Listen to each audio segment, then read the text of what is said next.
নমস্কার, আপনারা দেখছেন দ্য ইন্ডিয়ান ইনফরমেটিভ চ্যানেল। শুরু করছি আজকের আবার একটি নতুন ভিডিও নিয়ে। আজকের ভিডিওটা মূলত আপনারা জানেন, ইতিমধ্যেই খবর অলরেডি চারদিকে ছড়িয়ে গেছে যে রাশিয়া ভারতকে Su-57 ফাইটার এয়ারক্রাফটে শুধু অফারই করেনি, এমন একটি প্রস্তাব দিয়েছে যা আজ পর্যন্ত বিশ্বের ইতিহাসে অন্তত যে দেশ একটি দেশকে যে অস্ত্র বিক্রি করে, আজ পর্যন্ত কোনো দেশ এই সুযোগ করে দেয়নি যেটা রাশিয়া ভারতকে করে দিতে চলেছে। তো এটি বিস্তারিতভাবে ব্যাখ্যা করব, ভিডিওটি শেষ পর্যন্ত দেখুন। ভিডিওটি যদি ভালো লাগে তাহলে অবশ্যই লাইক করবেন এবং আমাদের চ্যানেলটিকে সাবস্ক্রাইব করবেন। আর প্রথমেই বলে রাখি, এই মুহূর্তে বিভিন্ন রকম সোশ্যাল মিডিয়ায় যে খবরগুলো চলছে যে ভারতের যিনি সিডিএস অর্থাৎ জেনারেল অনিল চৌহান, তিনি নাকি বলেছেন যে ভারতের নাকি অনেকগুলো রাফেল বা ভারতের যুদ্ধের প্লেন কিন্তু লস হয়েছে। যদিও এই কথাটি পুরোপুরি অসত্য, এখনো পর্যন্ত কোনো কনফার্ম নিউজ পাওয়া যায়নি ভারতের কোনো যুদ্ধের প্লেনকে পাকিস্তান ধ্বংস করে দিয়েছে।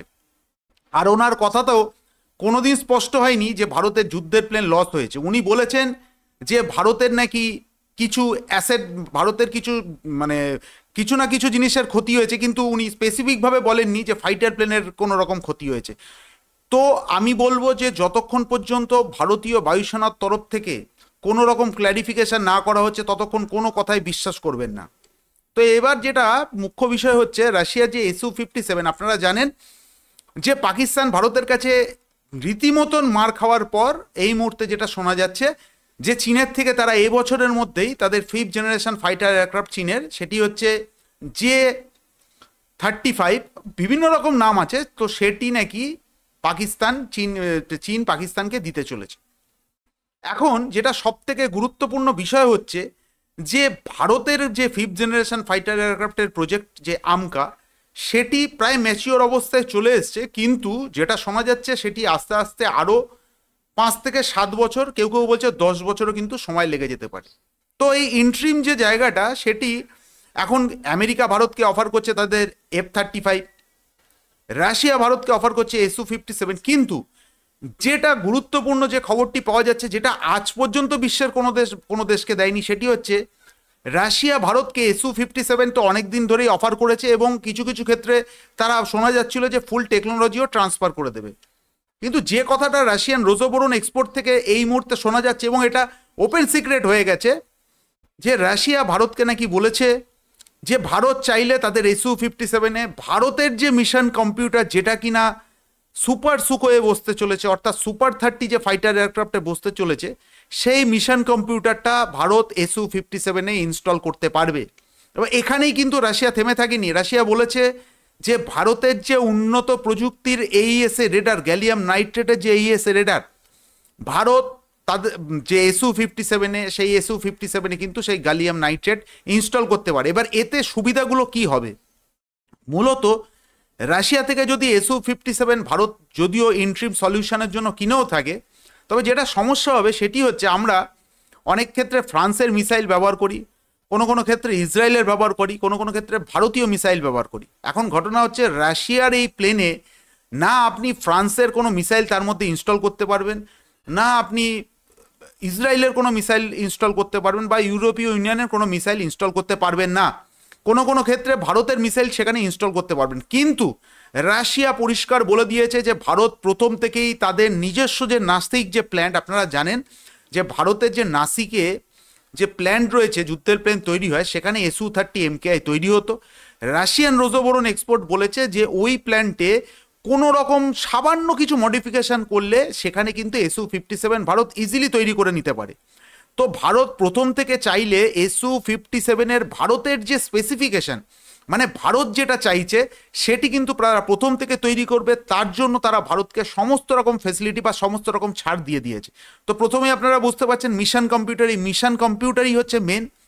যে মিশন কম্পিউটার যদি আপনার নিজের দেশের হয়, তবে আপনি ইচ্ছা মতন আপনার এই যুদ্ধের প্লেনে বিভিন্ন দেশের ফাইটার প্লেন, বিভিন্ন দেশের BBR মিসাইল থেকে শুরু করে বিভিন্ন ধরনের মিসাইল তার মধ্যে ইনস্টল করতে পারেন।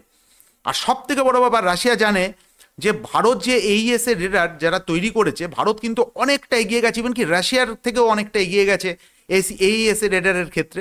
সেক্ষেত্রে তারা বলছে তারা Su-57-এ ভারতীয় AESA রেডার তার মধ্যে ইনস্টল করতে পারে। এখানেই শেষ নয়, তারা বলেছে যে ভারতের যে তৈরি যে যে জিনিস আছে, অর্থাৎ শুধুমাত্র মিশন কম্পিউটার বা এইএস এর রেডার না, তার সাথে জড়িয়ে রয়েছে আরও অনেক ব্যাপার। সেটা হচ্ছে যে ইলেকট্রনিক্স ওয়ারফেয়ারের যে যে যন্ত্রাংশ, সেটি রাশিয়ারটা না বসিয়ে ভারত তার নিজেরটাই SU-57-এ বসাতে পারে।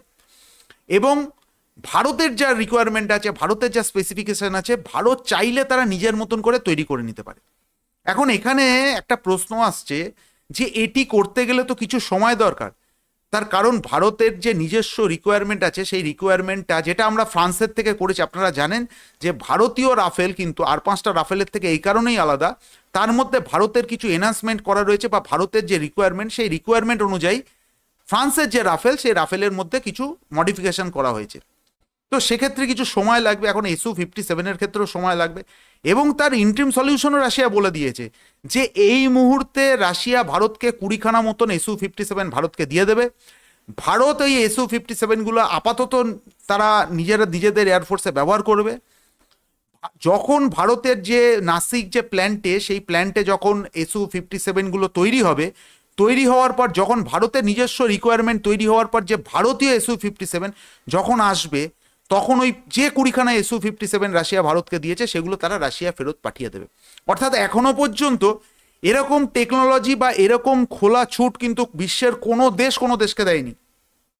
কিন্তু সেখানে যে মেনশন করা হয়নি যে কত যুদ্ধের প্লেন ভারত রাশিয়া থেকে কিনবে, বা কতগুলো যুদ্ধের প্লেন কিনলে রাশিয়া ভারতকে এই টেকনোলজি ট্রান্সফার করবে, এখনো পর্যন্ত সেই বিষয়ে কিছু জানা যায়নি।